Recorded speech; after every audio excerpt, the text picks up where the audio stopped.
Muito bem-vindos aqui à nossa apresentação de hoje. É um prazer e é um privilégio estar com vocês aqui, junto com o nosso grande parceiro da DOC.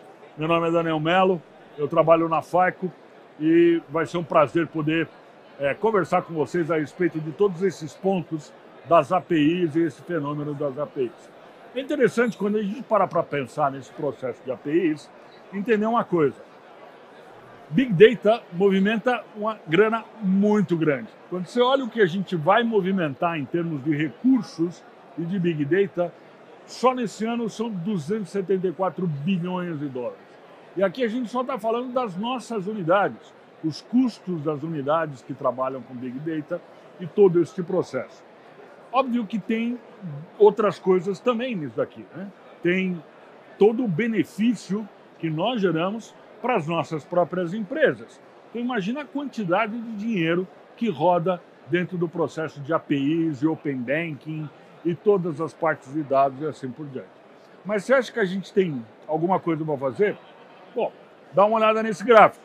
Esse gráfico mostra muito bem que países você tem, e na realidade, o primeiro gráfico mostra que países você tem tomando decisões com base em dados. Né? Dá uma olhada que o Brasil nem aparece, e o que tem menos ali é a Itália, com 26% das decisões que se tomam com o processo de dados, e dá uma olhada nas indústrias. Banco, obviamente, tem muita questão de dado, muito porque nós já estamos há muito tempo trabalhando com isso, mas mesmo assim só 65%. Não é alguma coisa que seja enorme, maravilhosa, ou que, uau, seja impressionante. E ver o resto das indústrias como isso está influenciando. Mas a questão, a verdade, é o seguinte, é que se fosse fácil, todo mundo estava fazendo, né? Porque a quantidade de gente que traz soluções para isso é impressionante hoje em dia. Quantas empresas trazem soluções para trabalhar com Big Data? Mas por que é tão difícil? Sistemas robustos, qualquer sistema de dados robusto, ele começa com uma estrutura extremamente simples. A arquitetura é extremamente simples. E o sistema que trabalha com dados mais robusto, qual que é? É o neurônio.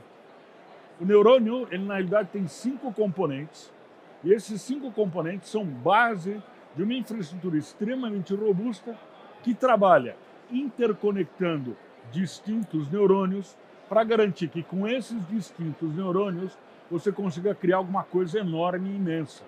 Como, por exemplo, um cérebro. Bonito esse cérebro, né? Maravilhoso, né? Grandão, né? Tudo bonitão, cheio de... Pois é, esse é o cérebro da mosca da fruta, que só tem 100 mil neurônios. E o cérebro humano tem 86 bilhões de neurônios. O que isso demonstra? Não estou dizendo aqui que o homem ou a mulher é mais inteligente que uma mosca da fruta. Não, não é isso. É que uma estrutura muito simples, uma arquitetura muito simples, pode ser escalável, tem que ser escalável, conforme a decisão que você tem que tomar. Uma mosca da fruta, você pensa que ela toma poucas decisões? Muito pelo contrário. Ela consegue sentir o cheiro de fruta passada a cerca de 50 metros de distância.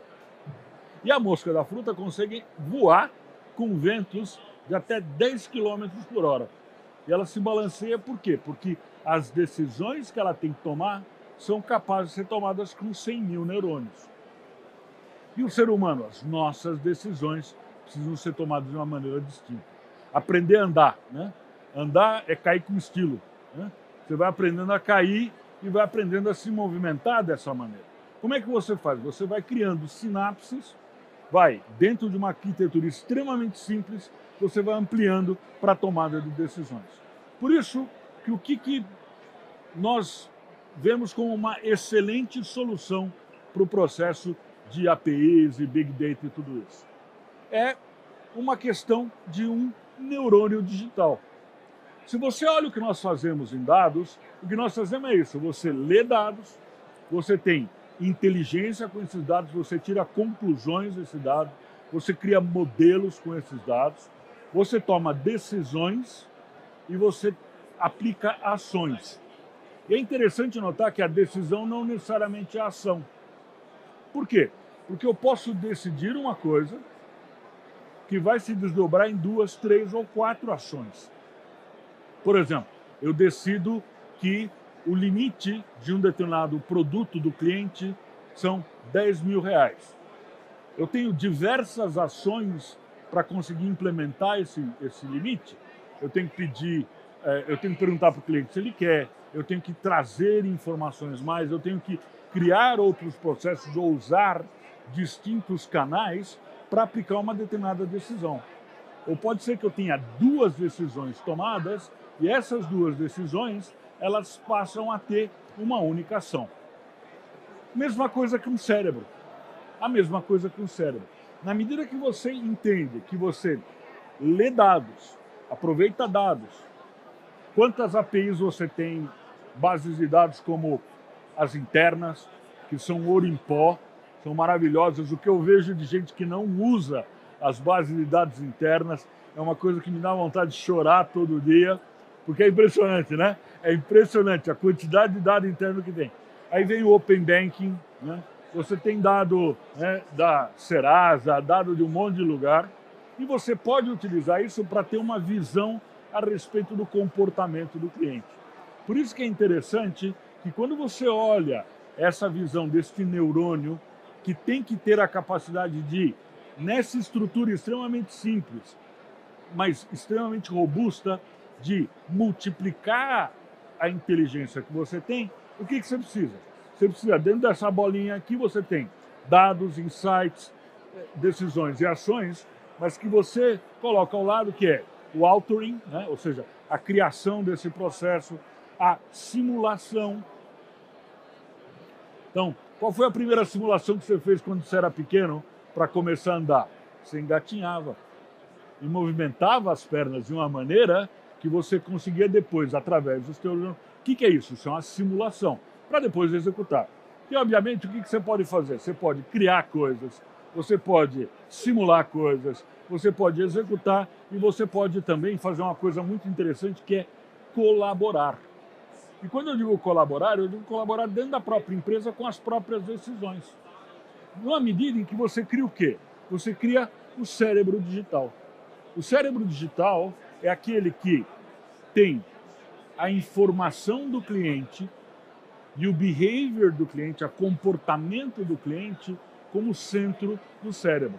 Montado com aquela estrutura bastante simples de 4 pontos, mas que você vai ampliando e criando sinapses para conhecer o cliente cada vez mais. E conhecer o cliente de quê? De tudo que ele possa ter, ou imaginar, ou necessitar. E você cria com isso uma série de soluções ou de ofertas que, na realidade, você busca trazer com essas ofertas o melhor, o produto que ele gosta, o canal que ele gosta, o processo de pagamento que ele gosta, de maneira a fazer o quê? A fazer com que você, ao invés de ser reativo, você seja prescritivo. Que é um negócio um pouco que às vezes assusta, não vou negar não, que é o machine learning, né? Que o que é? É ao invés de eu reagir, né, ter o processo matemático de scoring, ou seja, qual a probabilidade que o cara faça isso, eu faço o machine learning que eu faço assim, cara, eu vou te incentivar e motivar para que você faça isso. É um pouco Big Brother, né? É um negócio meio assustador, mas a verdade é que este processo faz com que você tenha condições de levar em conta vontades e desejos, necessidades, criar segmentos, criar um processo em que você efetivamente faz não só uma microsegmentação, mas você também faz uma microdefinição de necessidades, desejos e processo. E óbvio que a gente não pode esquecer o dia a dia da gente, né? Então, é assim, o Banco Central está lá, né, babando na tua orelha, né? Vem agora essa nova regulamentação, que é a aplicação da IFRS 9, que no Brasil ninguém quis aplicar por causa da 2682, e agora o Banco Central falou assim, tá bom, vai, eu faço a IFRS 9, que é estágio 1, estágio 2, estágio 3, coisa que a gente já viu há muitos anos fora do Brasil. O que acontece? Essa mesma estrutura do neurônio, ao invés de só olhar para o cliente, você tem também que olhar para relatórios financeiros, para relatórios de regulador, para relatórios de uma série de coisas, utilizando a mesma infraestrutura. Porque o que você faz é pegar dados do comportamento do cliente e utilizar para o processo regulatório ou para o processo de informação. Então, com o comportamento do cliente, um negócio que eu brinco muito é, né, você sabe aquele vagalume, né? Acende e apaga, acende e apaga, acende e apaga. Então, tem o cliente vagalume na cobrança. Ele entra em atraso, volta do atraso. Ele entra em atraso, volta do atraso. E você está monitorando isso, olhando para o cliente, e ao mesmo tempo monitorando isso, você tem que mandar um relatório para não sei aonde, ou tem que fazer uma contabilidade de não sei o quê. É o mesmo dado, é a mesma estrutura. Dado, insight, ação, decisão. É decisão, ação.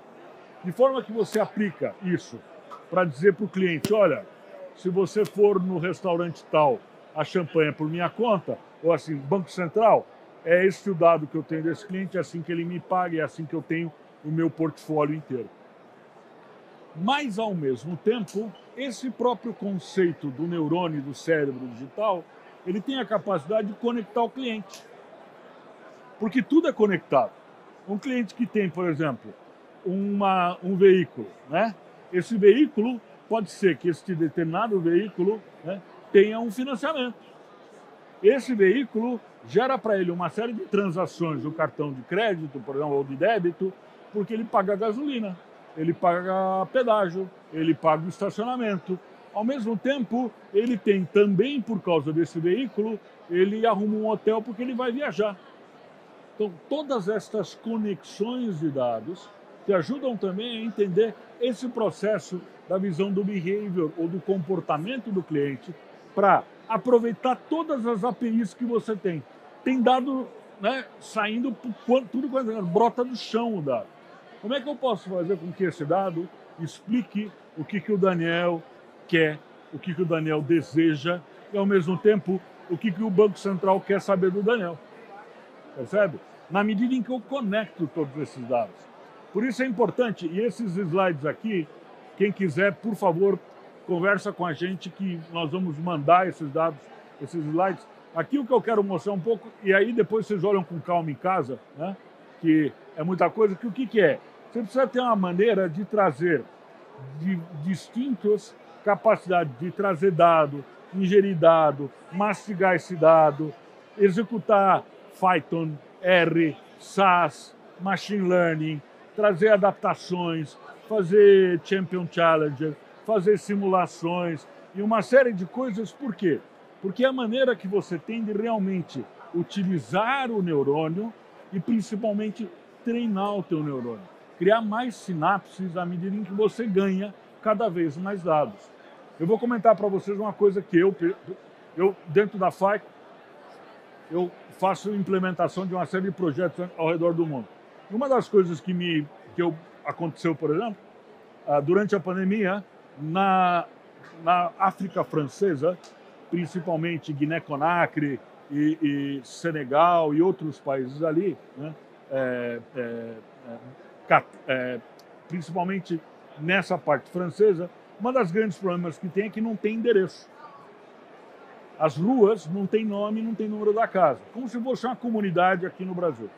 Mas isso, por exemplo, você vai para Dakar, o centro de Dakar tem endereço, fora do centro de Dakar, você não encontra. Então, chega o Banco Central e diz assim, pô, você precisa comprovar o endereço do cliente. Você fala assim, comprovar o endereço do cliente como? 3 ruas para cá, 2 casas para lá? Não dá. Grande coisa. Onde dorme esse cara aqui? Você me dá acesso a teu GPS, ao histórico do teu GPS? Onde esse cara está dormindo? Pronto. Onde ele dorme, o que é? É o endereço de correspondência, é o endereço de residência. Onde passa o dia esse rapaz aqui? É onde você trabalha. Você quer Banco Central, esse tipo de informação? Pois eu te mando a coordenada GPS. Eu quero fazer uma promoção com esse cliente naquele local onde ele vive, com os serviços onde ele vive, eu tenho a coordenada GPS. O que é isso? É a maneira que você tem de utilizar essas sinapses e toda esta maravilha de dados que você ganha para produzir mais informação. Por isso que uma das coisas importantes é que você leva sempre em conta o que eu chamo de dominó de decisões. Você toma uma decisão, o cliente reage à decisão. A reação você tem que rastrear, porque daí você cria a sinapse. É a brincadeira de aprender a gatinhar para começar a andar. E isso vai gerando uma série de outras ações que refletem dentro do teu retorno de investimento. Nunca esquecendo que você precisa realmente de um processo de simulação para garantir que nada do que você faça não tenha resultados que você esteja esperando. É ficção científica que eu estou falando? Não. Isso já está acontecendo. Isso já acontece no mundo. Isso já acontece aqui dentro próprio do Brasil. Um dos grandes objetivos nossos, junto com a DOC, o nosso grande parceiro, é exatamente fazer isso. É trazer para vocês a inteligência de dados para poder sobreviver a todo esse processo que você tem dentro da grande dilúvio de APIs. E aqui apenas alguns dos resultados que a gente já tem, né? E eu agradeço muito aqui a presença e a participação de vocês. Abro para perguntas, se alguém tiver alguma pergunta, alguma questão. Não sei se, dentro de casa, alguém tem perguntas.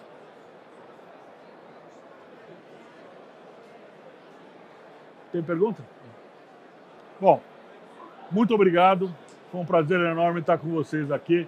E qualquer coisa, estamos à disposição.